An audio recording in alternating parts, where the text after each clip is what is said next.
Alright guys, so for this lesson we're going to be making ocean underwater drawings and paintings. So we're actually not using paint for this lesson.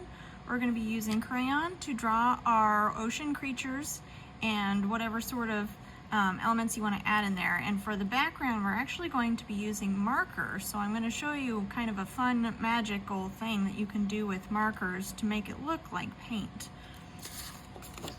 So the first thing you're going to do is you're going to get your watercolor paper and you will need something to draw with, preferably a pencil. So first thing you need to do is write your name on the back. Flip it over. Next thing is you're going to be drawing your underwater creatures. Now I gave you a worksheet that has a bunch of creatures on it that you can use as a reference. So very lightly I'm going to draw just some coral, because usually underwater in certain parts of the world you see some coral, and coral is like underwater plants. I'm just going to draw a couple. I drew a few in my other picture as well. So now I'm going to draw a fish, just a very basic fish. Now when you start drawing your creatures, you want to draw them in a way where they are overlapping other things in your picture at least a little bit.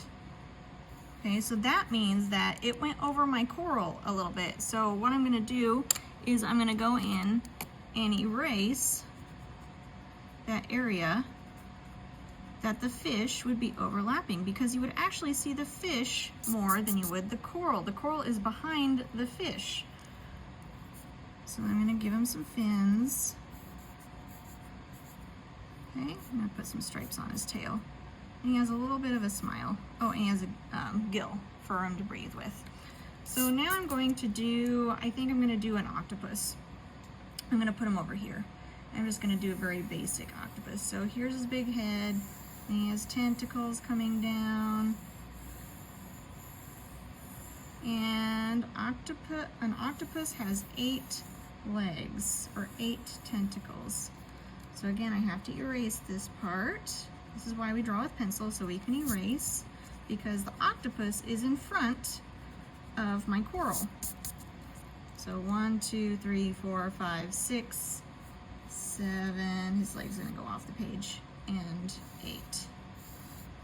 Okay, I'm gonna give him some eyes. Okay, so there's my octopus. And then I'm going to draw one more creature. I'm going to do a little turtle down here. So I'm going to do his shell and his head. And you can't really see his feet because he's kind of at the bottom, and then his tail and his eye. I'm going to give him a little mouth. And then I'm going to do some kind of like patterns on his shell.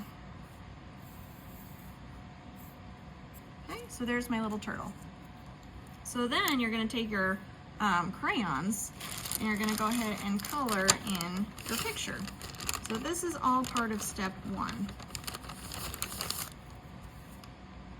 So I'm going to go ahead and color in my picture with my crayons. So that is step 1 for today. Now when I show you step 2 next time, I will have all of this colored so I can show you how to do the background.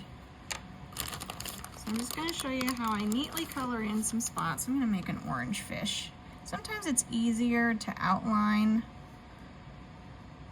first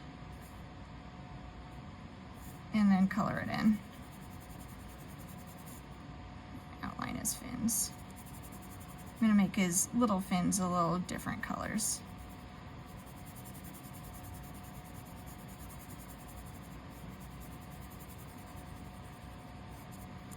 I'm just going to show you how I color just for a little bit, and then this video will be done, and part 2 will be next art day.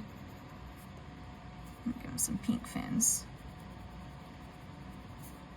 Okay, so the only things I am coloring are my creatures, my coral, and that's it. I'm going to leave the water for the marker, the magical marker painting part later. So this water part will not be colored, but everything else will be. And it needs to be colored in crayon, okay? Because when we go to do the magical thing with the marker next, if you don't do it with crayon, if you don't color your elements with crayon, they won't show up very well. Okay, so when you see this video next time, this will be all colored in except for the water.